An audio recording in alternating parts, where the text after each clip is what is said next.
गौतम जी, जिला कोषाध्यक्ष भीमार्मी भारत एकता मिशन, और इस कार्यक्रम के आयोजकगण जो अध्यक्ष, उपाध्यक्ष, महामंत्री, मंत्री, प्रचार मंत्री, संगठन मंत्री, कोषाध्यक्ष, जो भी इस कमेटी के लोग हैं, उनका तहे दिल से हार्दिक वंदन, अभिनंदन।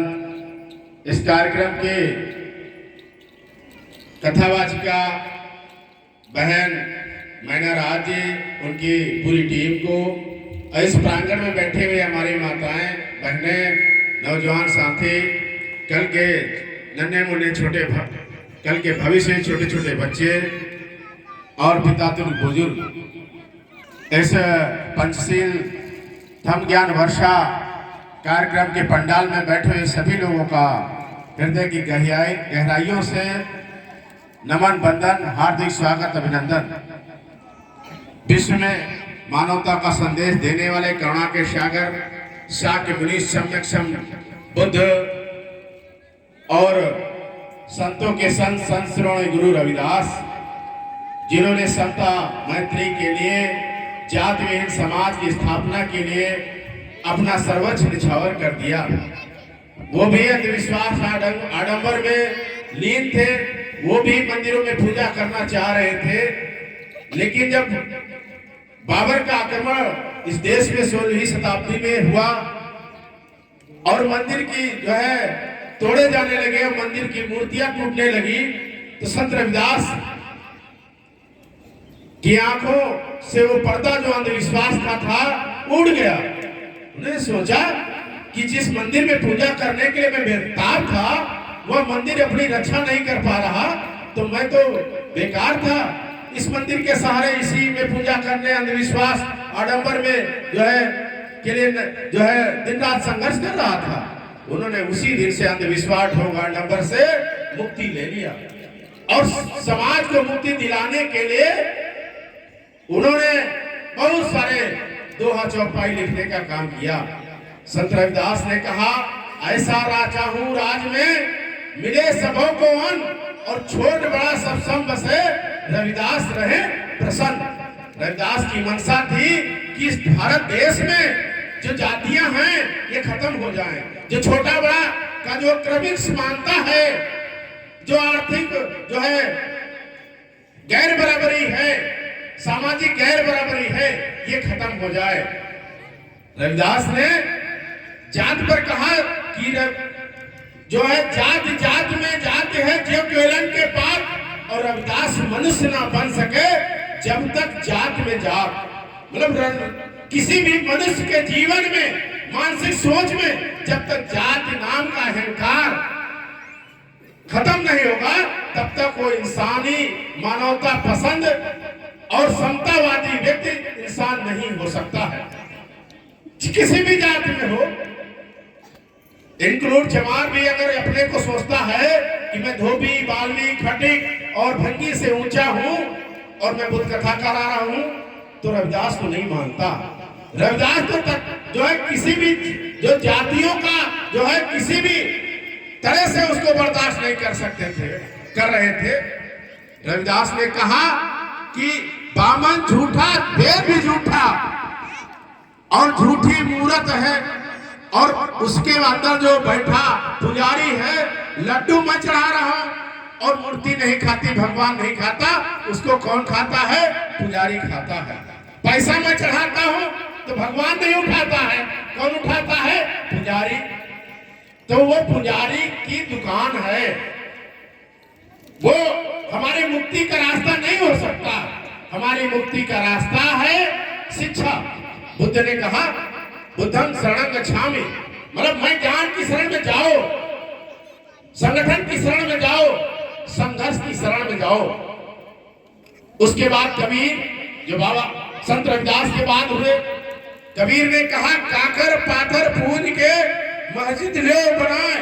क्या जो है खुदा बहरा हुआ, जो बन रहा है, जो मुल्ला जो बनता है, आजान पढ़ता है, क्या बहरा हुआ खुदा है? आजान लगाकर मंदिर में, मस्जिद में जब भी हम नमाज अदा करते हैं, तो क्या अल्लाह बहरा है? बहरा नहीं है। तो हम आजान लगाकर जो है, हारन लगाकर क्यों चिल्लाते हैं? कोई पढ़ाई कर रहा है, कोई अपना काम कर रहा है, कोई सो रहा है, उसकी नींदें टूट जाती है। हमको पूजा करना, हम चुप्पे से चले जाएं। अल्लाह जो है खुदा बहरा नहीं है। पाथर पूजे हर मिले तो मैं पूजू पहाड़, और घर की चाकी कोई न पूजे जिसका जग खाए संसार। संत कबीर ने कहा कि यदि पत्थर पूजने से मुझको भगवान मिल जाए तो मैं पहाड़ पूजने को तैयार हूं। पहाड़, पत्थर पूजने से अगर मैं भगवान मिल जाए तो मैं पहाड़ पूजने को तैयार हूं। पहाड़ को पूजने से कुछ नहीं मिलेगा, पत्थर पूजने से कुछ नहीं मिलेगा। केवल कर्म ही जो है से हमारे भाग्य का निर्माण हो सकता है।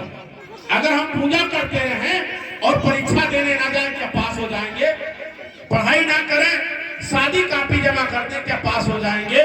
जब शादी कॉपी जमा करने से चूल्हे पर बटुई रख दें, तावा रख दें और नीचे लकड़ी ना जलावें तो क्या रोटी पक जाएगी, चाय बन जाएगी, चावल पक जाएगा, दाल पक जाएगा? तो हम उसको पकाने के लिए कर्म करना पड़ेगा। दवाई लेकर चले आए और डॉक्टर ने बता दिया कि इस दवाई को गर्म पानी से पीना है, शुगर है तो चीनी नहीं खाना, चावल नहीं खाना, आलू नहीं खाना, और हम भर भर के पेट आलू खा रहे हैं, चावल खा रहे हैं, चीनी खा रहे हैं, बर्फी खा रहे हैं और शुगर की दवाई खा रहे हैं। क्या शुगर की दवाई फायदा करेगी? अगर गर्म पानी से बता दिया, ठंडे पानी से पी रहे हैं, दवाई फायदा करेगी? तो ये परहेज है। मनुष्य को परहेज दवाई से ज्यादा जो है उसका बचाव परहेज है। बाबा साहब डॉक्टर भीमराव अम्बेडकर ने 14 वर्ष जो है 2 वर्ष 11 माह 18 दिन में जो संविधान लिखा, संविधान से हमको राजनीतिक आजादी दे दी। सामाजिक धार्मिक आजादी के लिए 9 लाख लोगों के साथ 14 अक्टूबर 1956 को नागपुर की दीक्षा भूमि पर बौद्ध धर्म अपना लिया था। बौद्ध धर्म इस देश में पैदा हुआ, तथागत बुद्ध का बताया हुआ रास्ता है, धर्म नहीं है, रास्ता है। उस रास्ते पर सिख, जैन, बौद्ध, पारसी, हिंदू, मुस्लिम, चमार, पारसी, नाट, कंजर, बढ़िया जो भी चल देगा उसका कल्याण हो जाएगा। वो रास्ता है समता का, स्वतंत्रता का, न्याय का, बंधुता का, हिस्सेदारी का, भागीदारी का, राजपाट का। जब हमारे लोग प्रधान होते, बीडीसी होते, शासन सत्ता में होते तो हमारे लोगों का हित ज्यादा होता है। जब हमारे लोग नहीं होते हैं, जब हमारे घर में डॉक्टर, इंजीनियर, वकील पैदा हो जाए तो हमारे साथ कोई शोषण नहीं करेगा। अरे हमारे घर में फूलन देवी जैसी एक महिला पैदा हो जाए, उदा देवी जैसी, झलकारी बारी कोरी जैसी, शहीद उधम सिंह, शहीद भगत सिंह जैसा कोई नौजवान पैदा हो जाए तो किसी की मजाल नहीं है कि हमारी तरफ जो है, हमारी बहू बेटी की तरफ कोई हाथ उठा के जो है देख ले। क्योंकि हम तो मजदूर के मजदूर हैं, बेसहारा हैं। किसी ने हमारी बहन को छेड़ दिया, हम किनारा काट लेते हैं, इज्जत का मामला छोड़ो, दबा दो। आज उसने हाथ पकड़ा, उंगली पकड़ा, कल उसको जो है और आगे बढ़ जाएगा। उसकी जहां पर जो है ब्रेक तुरंत लगा देना चाहिए। आप गाड़ी बहुत तेजी चला रहे हैं, ब्रेकर है, अगर ब्रेक नहीं लगाएंगे तो एक्सीडेंट हो जाएगा। तो कोई भी हमारी बहन बेटी की इज्जत आबरू के साथ अगर उसका जो है निगाह टेढ़ी होती, तुरंत उसको पुलिस कंप्लेंट करना हो, स्वयं सीधे निपटना हो, निपटने की इजाजत हमारा संविधान देता है। यदि हमारे घर में डकैत आ जाए, बंदूक तान दे, तलवार तान दे, हम कहेंगे नहीं आज भैया नहीं लड़ेंगे, कल लड़ेंगे, तो आज तो सामान उठा ले जाएगा और विरोध करेंगे, मार देगा। अगर हमारे घर में डंडा, लाठी, बांका जो भी है और उसको हमने काट दिया, खलास कर दिया तो हमारा सामान भी बच जाएगा और हमारी जान भी बच जाएगी। फूलन देवी के साथ जिन 23 लोगों ने बलात्कार किया, उनको लाइन से खड़ा करके उन्नाव की बहनाई में जो है गोली से ढूंढने का काम किया गया, तब जाके उसका इतिहास में नाम लिखा गया। बहुत सारी महिलाएं, बेटियां हैं, बहुत सारी घटनाएं, दुर्घटनाएं होती हैं, जान भी दे देती हैं, लेकिन उससे कल्याण होने वाला नहीं है। इसीलिए बाबा साहब ने संविधान के अंदर सेल्फ डिफेंस का जो है अधिकार दिया। यदि कोई हमारी इज्जत आबरू पर कोई अटैक करता है, उसकी जान भी हम ले सकते हैं, वो हत्या की श्रृंखला में नहीं आता है। बाबा साहब ने कहा, मेरे मानने वाले लोग, आपके जीवन में प्रातः काल 2 घंटियां बजती हैं। कितनी?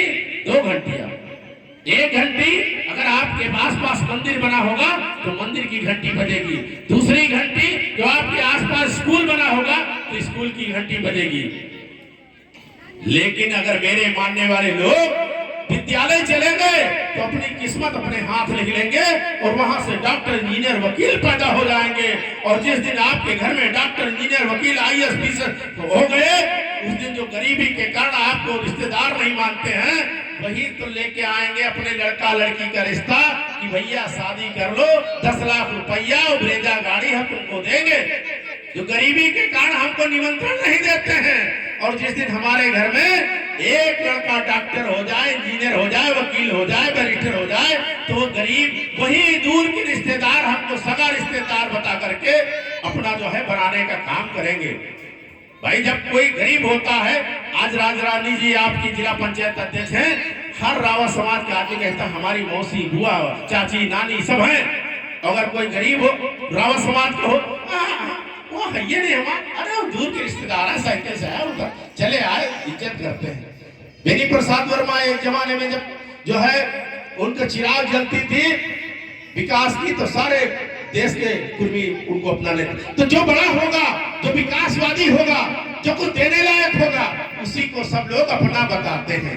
नालायक लड़के को भी उसका बाप कहता है नालायक हो गया ये जो है, जो ये हमारा लड़का है, तो लेकिन ये मानता नहीं बात। तो नालायक आदमी को, गरीब आदमी को परिवार के लोग जो बहिष्कार कर देते हैं, तो हमको लायक बनने की जरूरत है। इन्हीं बातों के साथ मैं आप लोगों का तहे दिल से धन्यवाद देता हूं। और आज छोटी सी चर्चा, छत्रपति संभाजी महाराज जो कुर्मी राजा थे, साहू जी महाराज जो बाबा साहब को पढ़ाने का काम किया, उनकी आज वर्षी है। वर्षी का मतलब आज के दिन संभाजी महाराज खत्म हुए थे। छत्रपति शिवाजी महाराज जिनका जो है राज तिलक ब्राह्मणों ने बाएं पैर से किया था 2 करोड़ रुपया लेकर के, उनकी हत्या के बाद छत्रपति शिवाजी द्वितीय आए। छत्रपति शिवाजी द्वितीय की हत्या हुई, छत्रपति संभाजी आए। छत्रपति संभाजी कुछ समय के लिए राजा हुए। उनकी 3 जो है माताएं थी, उनका जो है सौतेला भाई राजा राम था, उनकी सौतेली माँ चाहती थी कि हमारा लड़का राजा बने। लेकिन जो शौरवीर था, शौरवीर छत्रपति संभाजी महाराज अपने जो है वीरता के कारण वो राजा बन गया। उन्होंने मुगलों से आक्रमण किया, औरंगजेब ने उसको जो है बंधवा लिया, उनके मुंह पर लोग थूकते चले गए। लेकिन जब जो है औरंगजेब के दरबार में गया, औरंगजेब के घुट के जो है उसका नमस्कार जो है प्रणाम करने लगा, तो कहा क्यों? बादशाह डर गए। और उसके बाद भी उन्होंने इस्लाम को कबूल किया, न घुटने टेका, और फिर लेकर के जो है अपने साम्राज्य को जो है उनके शिकायत से भाग करके आया और अपने साम्राज्य को स्थापित किया। बाजीराव पेशवा के द्वितीय ने उनका सरकलम कर दिया, सरकलम करके भाले की नोक पर जो है रख दिया। और फिर उसी दौरान महान समाज के रिद और सिद्ध नाम के 2 लोगों ने उनका जो सरकटी लाश को दफनाने का काम किया। हमारे लोगों ने समय समय पर देश हो, राजा हो, महाराजा हो, उनकी आन बान शान बचाने के लिए आगे जो है आए। इसलिए आज के दिन छत्रपति संभाजी के वीर शौर्य दिवस को नमन बंदन करते हुए उनको हृदय की गहराइयों से श्रद्धा सुमन अर्पित करते हैं। और हमारे बीच में आदरणीय दिनेश गौतम जी भी हैं आपके बीच में, जो निंदुरा फतेहपुर ब्लॉक से